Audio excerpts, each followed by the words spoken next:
mon enregistrement vidéo s'est arrêté, je sais pas pourquoi. Hop, on vient ici. Donc, ici la méthode pour adoucir la peau. Donc j'ai fait un nouveau calque que j'ai inversé, que j'ai mis en mode lumière vive. J'ai rajouté un filtre passe haute, j'ai rajouté un filtre flou gaussien. Et on n'a pas fini, comme je dis. Maintenant, ici, sur ce calque-ci, on va lui rajouter un masque. Vous voyez, cette espèce de petit drapeau japonais, cette icône, en fait, ça va permettre de créer ce qu'on appelle un masque ou un masque de fusion. Si on clique dessus, il va créer un masque blanc. Et les masques, tout ce qui est blanc se voit, tout ce qui est noir se voit pas. Dans ce cas-ci, on voudrait créer un masque qui masque tout. Donc pour gagner du temps, on appuie sur la touche option, de nouveau cette touche option de son clavier, et on clique dessus. Il va automatiquement créer un masque rempli de noir. Donc il masque l'entièreté de l'effet ici. Et là, avec le pinceau, B pour brush, et avec du blanc. Donc on peut choisir du blanc ou du noir. Le blanc, les masques, en gros, ça marche avec du blanc, du noir, voire du gris. On va peindre sur le masque avec du blanc. Ça va révéler l'effet de ce masque-ci, de ce calque-ci, pour montrer un petit peu l'atténuation. Je zoome un peu, je décale. Et ici, regardez ce qui va se passer sur la peau quand je vais commencer à peindre. Ici, j'ai une opacité de 47% et un flux de 8%. Je vais aller à 100% et un flux à 100%, comme ça on va le voir directement, en sachant qu'on peut aussi atténuer l'opacité du calque même. Alors, vous allez là, peut-être avoir l'impression qu'il ne se passe pas grand-chose. Mais c'est surtout à la fin, quand on va faire avant-après, vous allez dire, ah ouais, effectivement, ça marche. Et ça marche. C'est une technique que beaucoup de gens pratiquent, hein. Moi, j'ai rien inventé, évidemment. Je l'ai affiné un petit peu avec différents réglages. Et le fait de rajouter du flou et de rajouter ces petits détails de peau à ce niveau-ci, ça c'est vraiment magique. Et ça, j'ai adapté récemment dans mon flux de travail. Parce que je n'avais pas pensé en fait à cette méthode-ci pour rajouter un peu de texture. Ici, voilà, sur le nez, le front. Ok. Faut éviter, voilà, je commande Z. Faut évidemment, et ça sert à rien de faire ça sur les cheveux, on fait pas ça sur la bouche, on fait pas ça sur les yeux. Au contraire, on va accentuer un petit peu les yeux parce que l'image manque un tout petit peu de piqué.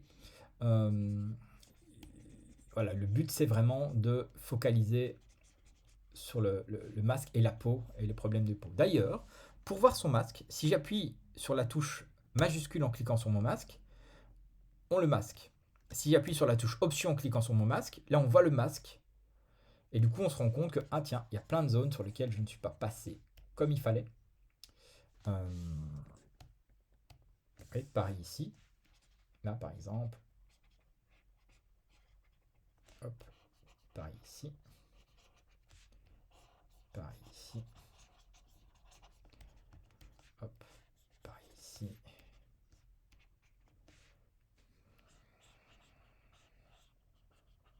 Ok.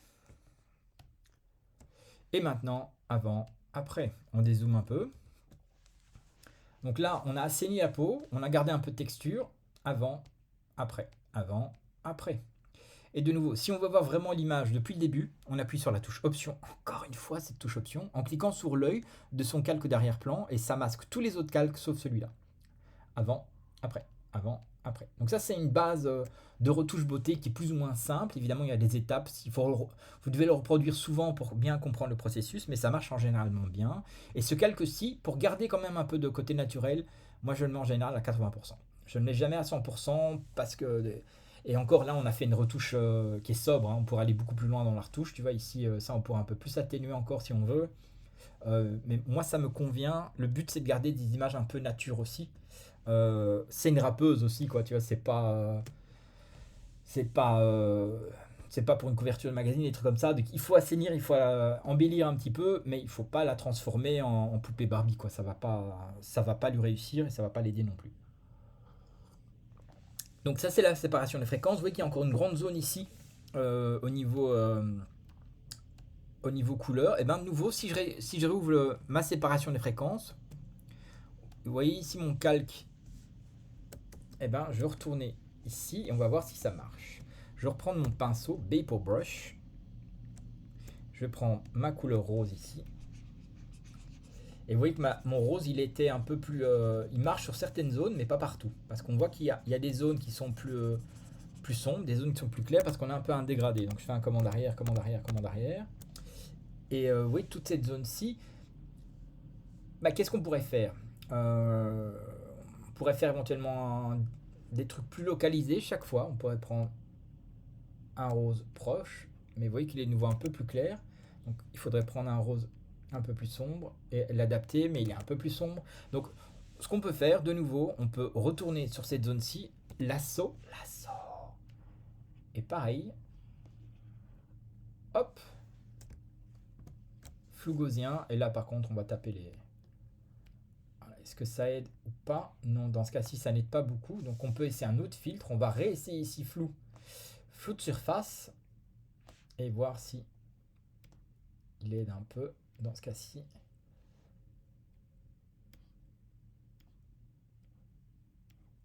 Ouais, il aide, mais pas tellement, voire pas beaucoup.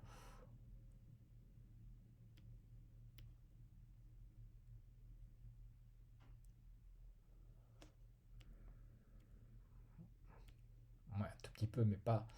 Bah, on pourrait continuer comme ça, on pourrait continuer avec différents trucs. Maintenant, voilà, on va essayer une nouvelle dernier outil. On va essayer l'outil pièce. Commande D, on va voir comment l'outil pièce va se comporter ici. Euh, je vais sélectionner cette zone-ci et je vais aller prendre une zone voisine. Vous voyez qu'il corrige pas très bien ce que je voulais. On va essayer de cette zone-ci, on va corriger ici. Il corrige un peu, mais c'est pas parfait.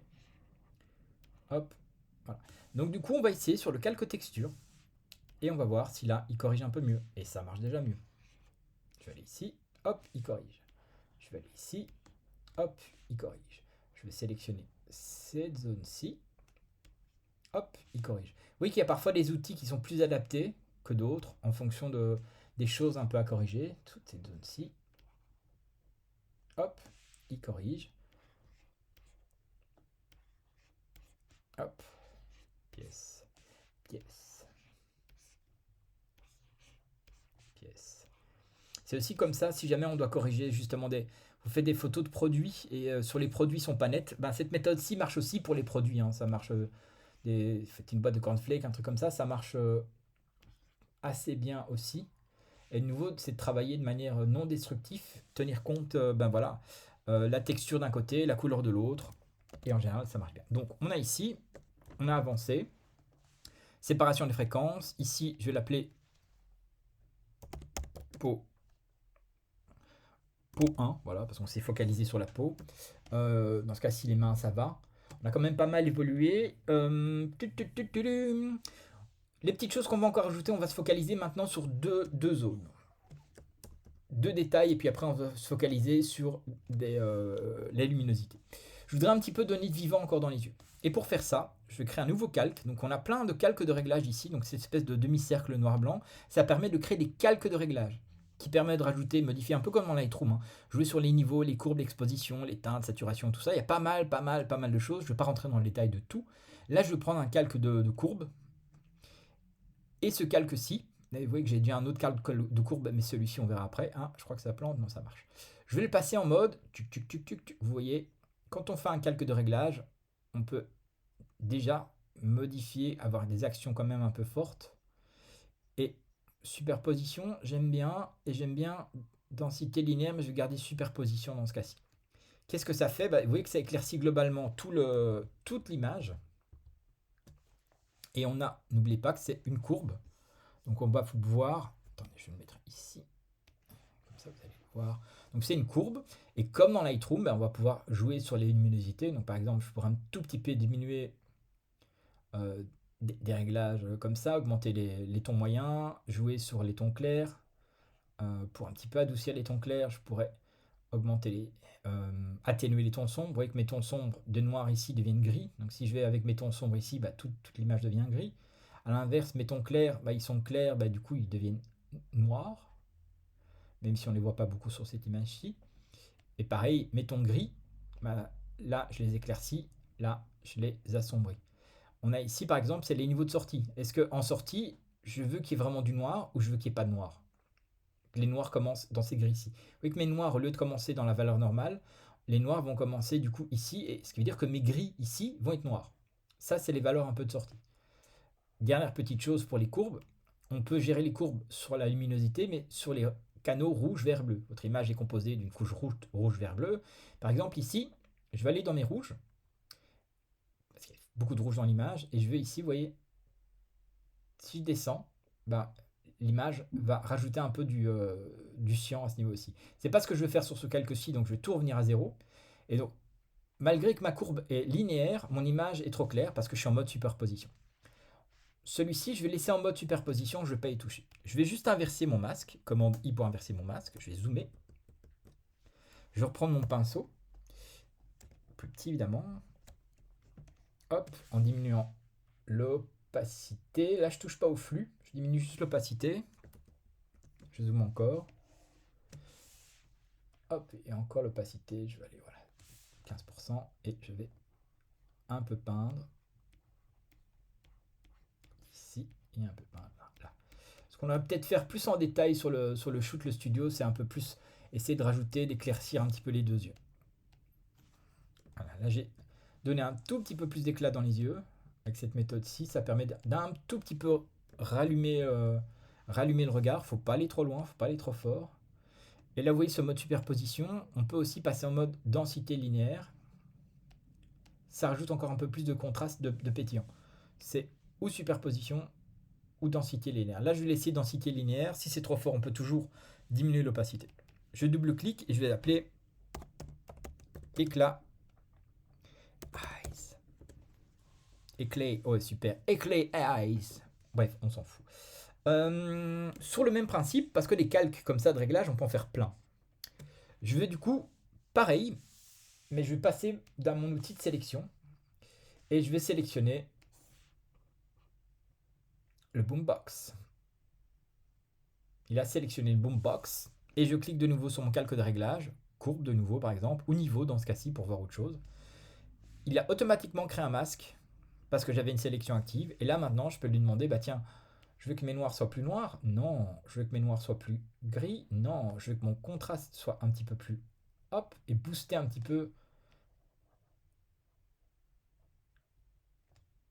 peu la luminosité pour faire ressortir du détail. Ok, comme ça, encore un peu plus. Est-ce qu'on veut modifier?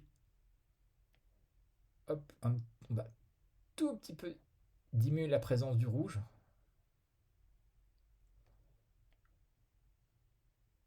Tout petit peu. Ok, on va aller dans les bleus. Augmenter un peu. Pas trop, tout petit peu. Et les verts. Non, on va laisser tel quel. Ok. Pourquoi je fais ça? Bah là, c'est pour rajouter un petit peu de détails dans le boombox pour qu'il soit un peu plus visible. Et du coup, ça rajoute un peu le détail dans la casquette. Ça la blanchit aussi, ça marche très bien. Faire de nouveau un nouveau réglage ici. Je vais m'occuper des pompes et du foulard. Ok, là sélectionné, pareil, je vais faire un nouveau masque. Un calque de réglage, pardon, courbe. Et ici, je vais, hop, un peu augmenter la luminosité. Encore un peu. Encore un peu. Voilà, si je veux que mes blancs soient un peu plus clairs. Pas trop, faut pas brûler par exemple. Et mes noirs.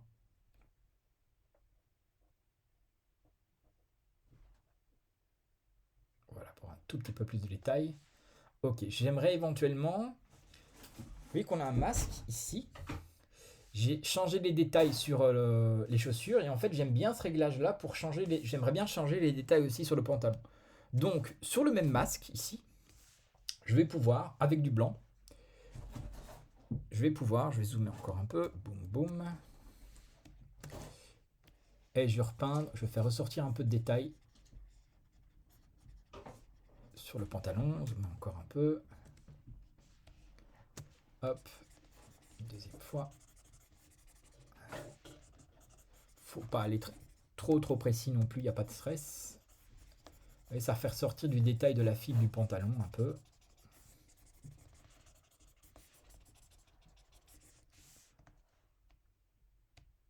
Okay. Encore un peu. Voilà. Boum, boum, boum. On pourrait faire le bonnet éventuellement si on veut, ou pas. Ok, ça me convient. Et on va mettre ici On va mettre chaussures et pantalon. Ok. Boombox. Ok. Autre petit truc aussi, regardez, je vais reprendre mon outil de sélection ici et je vais sélectionner ça avec l'intelligence artificielle. Est-ce qu'il va repérer le top jaune? Il a repéré le top jaune. Là, c'est juste pour tester, pour vous montrer. Ma sélection est active. Je vais dans mes calques de réglage et je vais dans teinte saturation. Et teinte saturation, ici, on voit, par défaut, si je modifie la teinte, il modifie la teinte globale de ma sélection. Et du coup, on peut modifier la saturation globale de l'image un peu comme on veut. On peut faire une courbe aussi. Mais en fait, je voudrais revenir. J'appuie sur la petite scroll ici pour revenir tous mes réglages en arrière. Je voudrais juste modifier les teintes jaunes. Et ici, si on descend, on a différents outils qui vont signaler, bah tiens, ça, c'est la zone dans laquelle on va avoir une influence. Donc ça va être principalement ces jaunes-ci, mais qui va un petit peu donner sur les verts et un peu donner sur les oranges. Donc là, on a sélectionné ces jaunes. Et du coup, vous voyez que là, on modifie toute la teinte. Et c'est quand même assez efficace si par exemple on veut cibler pour changer complètement cette teinte. Et on voit ici du coup qu'il y a quand même une influence un peu bizarre. Donc si on va dans l'autre sens, on peut aller dans les verts par exemple. Ces petits verts-ci, ça contraste bien avec le... Voilà, mais là un petit peu diminuer la saturation, un petit peu diminuer éventuellement la luminosité pour faire ressortir. Donc ça c'est une méthode. C'est pas la meilleure méthode de nouveau. Il y a plusieurs méthodes. On les verra aussi petit à petit. Et on peut aussi lui dire, bah tiens, prends un peu plus large ou on prend un peu moins large pour être un peu plus précis. C'est une bonne méthode par exemple qu'on va utiliser pour modifier le... Oui, ici. Voilà, je vais être un petit peu plus large de ce côté-ci et un peu moins large de ce côté-là. Là, c'est déjà un peu plus précis dans cette retouche de couleur, par exemple. Et de nouveau, on peut s'amuser, vous voyez, sur cette teinte-ci. Je peux revenir en arrière, mais vous allez voir, je reprends mon pinceau, Vapor Brush, je vais zoomer, et on peut s'amuser à être créatif si on veut aussi. Je appuie sur la touche de mon Mac, CTRL et Option. Je vais cliquer. Attendez, je vais faire mon opacité à 100%. Et je vais cliquer, je vais, hop, un truc très très dur. Et je vais le réduire. Et je peins avec du noir. Parce que là, il y a mon outil de pinceau qui est activé. Dynamique de forme, désactivé. Voilà.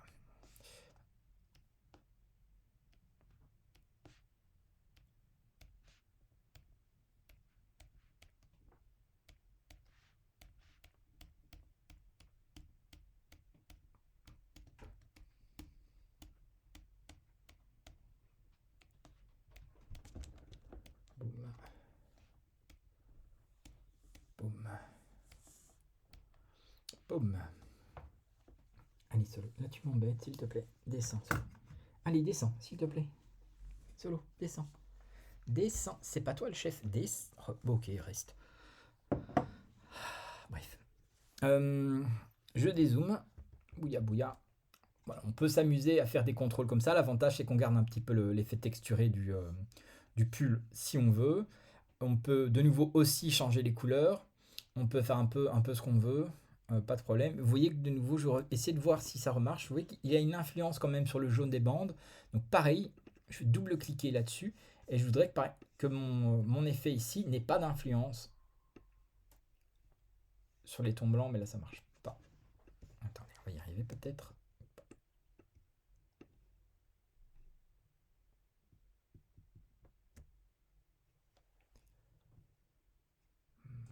Moyennement. Merci Solo. Ok, du coup il m'a fait un pâté là, mais c'est pas grave. Un gros pâté là. Voilà, ça marche, mais c'est pas exceptionnel dans ces teintes-ci. Après, de nouveau, c'est un masque, hein. Je peux quand même, avec mon pinceau, de nouveau, je retourne sur mon masque. Ça, c'est la grande force du masque. Et avec du coup, dans ce cas-ci, du blanc. Paper brush, on diminue. Et avec du blanc, pareil. Je peux masquer les zones que je veux pas. Du noir, remettre les zones où je veux. Ouais, ici, ça a débordé, mais c'est pas grave. Non. Voilà, on est dans du coloriage plus que dans la retouche, mais vous comprenez le principe, c'est ça qui est important. Pareil ici, la tirette, voilà, mais là j'ai débordé, c'est pas grave. Donc je vais supprimer ce calque là parce que le but c'était pas de transformer le, le pull en vert, c'était juste un peu démonstratif. Donc qu'est-ce qu'on a fait? On a éclairci le boombox, on a éclairci les chaussures, on a fait une retouche beauté, on a éclairci un peu le pantalon, on a corrigé le fond, on a quand même pas mal de choses. Dernière petite chose ici, là j'ai un calque ici qui m'a permis d'un tout petit peu rajouter la luminosité globale pour faire un truc, un petit côté un petit peu plus pétillant si on veut. Ce que je voudrais éventuellement faire ici aussi, c'est vous voyez mon fond, je sais que j'ai niqué mon calque parce que j'aurais dû le dupliquer pour le calque couleur, mais donc du coup là j'ai pas travaillé de manière non destructive. Je veux de nouveau resélectionner. Dans ce cas-ci, je voudrais resélectionner mon fond. Comment on fait? J'active, j'appuie sur la touche option, je ne rends visible que ma couleur de fond et je vais aller dans. Mais vous voyez, du coup, tout n'est pas corrigé, donc c'est pas exactement la meilleure solution. On va refaire une petite étape. Je vais aller en haut de mon calque, ici, de tous mes calques. Je vais faire commande, option, majuscule E. Et de nouveau, il fait un calque étape avec tout ce qu'il y a en dessous. Même le petit calque de luminosité, mais c'est pas grave. Et là, je vais dans les sélections. Et là, plage de couleurs. Et plage de couleurs, c'est une option qui va permettre de sélectionner en cliquant soit sur l'image, soit sur l'aperçu ici, une plage de couleurs, mais du coup je peux cliquer sur différents emplacements, et quand j'appuie ici, vous voyez les pipettes, on a ici une pipette simple, chaque fois que je clique sur une zone, il va prendre cette zone, et si j'augmente la tolérance, vous voyez qu'il augmente la tolérance de cette plage de couleurs là, donc tout ce qui est blanc est sélectionné, tout ce qui est noir n'est pas sélectionné. Si je clique sur le rose, on voit qu'on a une tolérance, ici si j'augmente la tolérance, il augmente la sélection, mais on voit que du coup il commence évidemment à prendre des teintes de peau et des trucs comme ça. On a ici le petit plus, chaque fois que je clique, hop, il va rajouter à cette sélection. Donc là, c'est déjà un peu plus flagrant qu'est-ce qu'il a fait. Donc il a vraiment sélectionné un peu tout le rose du fond. Pareil, on peut diminuer la tolérance, mais j'aimerais bien que tout ce fond soit quand même sélectionné. Et on a aussi la possibilité, si on le souhaite, de choisir, hop, sélectionne-moi tous les magentas, et s'il y en a, sélectionne-moi tout ce qui est rouge. Il y en a, mais c'est pas fabuleux, c'est un rouge un peu rose comme ça. Donc l'outil pipette dans ce cas-ci marchait plus ou moins bien. Et ça, c'est si jamais on veut vraiment cibler des petites zones localisées ou pas. Parce qu'on voit que du coup, il va vraiment faire par zone, mais c'est pas ce que je voudrais faire. Je vais. Voilà, là c'est ma sélection, mon fond, ça me suffit, je pense. Je vais faire OK. Mon fond est sélectionné, il n'est pas parfait parce qu'il est sélectionné plein d'autres choses, mais c'est pas grave. Je vais nous faire ici un petit calque de niveau. Et je vais un peu assombrir mon fond dans ce cas-ci. Ok. Et le calque du dessous, techniquement, qui était un calque de référence, je vais le virer, j'en ai plus besoin. C'était pour faire une sélection. Donc ça, je le sélectionne, je l'efface. Et en fait, ça allège un petit peu mon document. Donc, on a ici un calque qui éclaircit, et là, j'ai un calque qui assombrit. Mais du coup, il assombrit toute l'image, c'est pas ce que je veux. Donc, j'appuie nouveau sur Option ici. Et avec, là, vous allez voir B pour brush, mon pinceau. Je vais augmenter la taille du pinceau. Et là, on va faire un petit truc un peu magique. Plus ou moins. Je peux de nouveau peindre X avec du noir pour dire tiens, ça c'est à l'intérieur, je veux pas que ça soit sélectionné. Tout ça, je veux pas que ça soit sélectionné.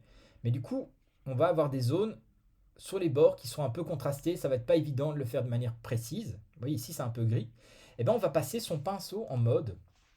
Et on peut changer les modes de fusion des pinceaux. Et là, on va passer en mode incrustation. Le mode incrustation, qu'est-ce que ça fait? Le mode incrustation, regardez, si je peins avec du noir sur du blanc, il se passe rien. Si je peins avec du noir sur du gris, eh ben ça assombrit. Donc ce qui veut dire que si je suis entre les deux, ben, il ne fait rien sur le blanc, il ne va avoir qu'une action que sur les tons qui sont techniquement plus sombres que du gris moyen. Vous voyez, il y a des petites traces blanches encore. Ici, il assombrit les chaussures, il assombrit en partie, mais les tons qui sont plus clairs que les gris moyens, il ne les assombrit pas. Le move box par exemple, il va être tout sombre, la casquette toute sombre, l'ombre on n'y touche pas. Ici, hop, le bonnet, on accentue comme ça. Et si je passe une deuxième fois, il va l'accentuer encore un peu plus. Si je passe une troisième fois, il va l'accentuer encore un peu plus. Mais vous voyez que sur les zones vraiment blanches, claires, D'ailleurs, il y aura quelques petits soucis sur le bord du bonnet, mais c'est pas dramatique, hein, parce que tout ce qu'on veut, c'est rajouter un peu de densité. Ici, voilà, on peut repasser, pareil, petit à petit, l'assombrir. Si les petits spots, c'est pas grave. Les choose, pareil, on passe une première fois, une deuxième fois. Ça ne doit pas être parfait parce que, de nouveau, c'est un petit calque de réglage, donc c'est pas hyper important. Hop. Et ça, en fait, c'est une méthode qui est vraiment géniale pour avoir des masques, des sélections de manière un peu plus précise, si on veut. De nouveau, s'il y a des petites zones blanches, c'est pas dramatique parce que voilà, c'est un petit calque de réglage, on va le voir tout de suite. Pareil pour les cheveux, on ne veut pas qu'il y ait pas trop assombrir les cheveux parce qu'elle a déjà des cheveux sombres. Mais que ça permet de bien épurer le contour d'un masque. Et ça marche assez bien à ce niveau aussi. Et ça respecte bien les transitions des bords. Ok, boum. Je dézoome. Action, passion, action, passion. Vous voyez, ça densifie un petit peu le fond, ça redonne un peu de contraste un petit peu à tout ça. Et de nouveau, c'est non dégradable. Option au début, après. Ça n'a pas l'air grand chose, mais là, il y a déjà une heure et demie de taf, je pense, dessus. Et je pense que la photo est prête, est bonne, prête à envoyer. Parce que plus, ça ne sert pas à grand chose, ça ne servira pas. Après, on peut repartir dans les effets créatifs, mais je vais appeler luminosité globale, balle et contraste fond, comme ça. Tous mes calques ici sont nommés. On peut revenir dessus. Le seul truc que j'ai malheureusement un tantinet déconné, c'est mon calque ici couleur, c'est mon calque dynamique. J'aurais dû le dupliquer avant de l'aplatir pour faire l'effet, comme ça j'aurais pu éditer encore un peu plus, mais c'est pas dramatique. Toutes les étapes sont là. Mon document ici, vous voyez qu'il fait quand même, c'est un document assez grande taille. Si je vois ma taille de document, bah, il fait quand même 1 giga 4. Hein. À la base, quand je l'ai ouvert, il faisait 241 mégas. Donc on est 4 fois plus lourd. Pourquoi? Bah, parce qu'on a des calques dupliqués. Et ça, c'est un calque dupliqué qui fait 200 mégas. Ça, c'est 200 mégas. Ça, c'est 200 mégas. Chaque fois qu'on va dupliquer le calque, donc si je reviens au-dessus, si je fais un commande option majuscule E, bah, du coup, vous voyez, on a rajouté 200 mégas. Si je fais un petit commande J, paf, on a à chaque fois rajouté, chaque fois qu'on duplicate le calque de base, ben on modifie le poids du fichier. Donc c'est souvent mieux de travailler de manière non destructive avec ces calques de réglage là. Éviter d'avoir trop de calques dupliqués. Ici j'en ai un pour la peau, j'en ai deux pour la couleur, la texture, pour la séparation des fréquences. Là malheureusement il n'y a pas vraiment d'autres options. Mais vous voyez que ça fait déjà des fichiers d'1 giga 4. Le but de ce fichier là, c'est évidemment pas d'envoyer un fichier d'1 giga 4 à son client. Dernière étape, on va faire fichier, exportation, exporter pour le web. Il y a d'autres méthodes, mais moi j'aime bien cette méthode-là. Vous allez vite voir pourquoi. Et on va finir avec ça, je vous rassure. Alors ici, cette méthode-là, pourquoi je l'aime bien? Déjà, on peut voir l'image d'original, optimisée, de vignette. On va dézoomer sur son image parce qu'elle est de grande taille. Hop. Ça, c'est l'image récupérée. On voit que les couleurs sont pas bonnes parce que c'est normal. Photoshop, dans ce cas-ci, ne fait pas une bonne gestion de la couleur. Ça, c'est la couleur de sortie. Et si je fais 4 vignettes, bah, l'original en PSD. Et du coup, on peut choisir, par exemple, et voir à quoi va ressembler les images et combien de temps, surtout, elles vont se mettre à charger en fonction du type de connexion Internet, si c'est important ou pas. Mais par exemple, si on se fait un câble 2 MB seconde, va mettre quand même 43 secondes à charger parce que l'image fait 8 mégas. Est-ce qu'on a besoin d'avoir une image de 8 mégas pour mettre sur Internet? Non. Euh, Sur Internet, on a besoin d'une image de cette qualité-ci. C'est largement suffisant. Pour imprimer en petite taille, en 40% de qualité, ça suffit. Pour imprimer en grande taille, voilà. Là, pour le client, Noémie, je vais lui envoyer des images en JPEG de cette taille-là, ce qui va lui permettre d'en faire un peu ce qu'elle veut, mais il faut bien avertir le client, c'est l'image en haute taille, c'est pas fait pour sur Internet. Et, après, on peut l'exporter en différentes tailles, on peut faire des scripts, des automations si on veut. Dans ce cas-ci, je l'envoie en grande taille et puis elle peut le faire comme elle veut. Euh, Très important, toujours intégrer le prefet de couleur. Je ne l'ai pas fait, je pense, précédemment, malheureusement. Ça, c'est toujours important, surtout si tu veux imprimer la photo de manière qualitative. Convertir en SRVB, c'est toujours mieux. SRVB, c'est un espace de couleur qui est plus dynamique, qui est ouvert à tout le monde. Aperçu, couleur du moniteur. Copyright, évidemment, toujours très important s'il y en a. Et il y en a. turlututu. Bah voilà. Et là, on fait enregistrer. Hop, dans le bon dossier, récupérer, enregistrer, Bouillakacha. Et là, commande S pour sauvegarder. C'est con, mais c'est très important. Oui, solo.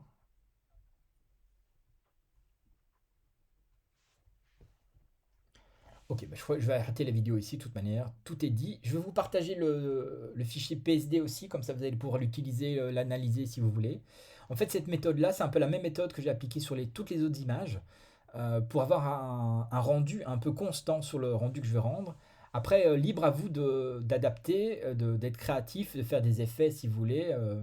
Mais gardez toujours pour vous aussi une version un peu sobre pour partager. Après, c'est pas interdit du tout de faire des effets. Ça, on en parlera un peu plus tard. Voilà. Merci, bon taf, bon courage et à bientôt.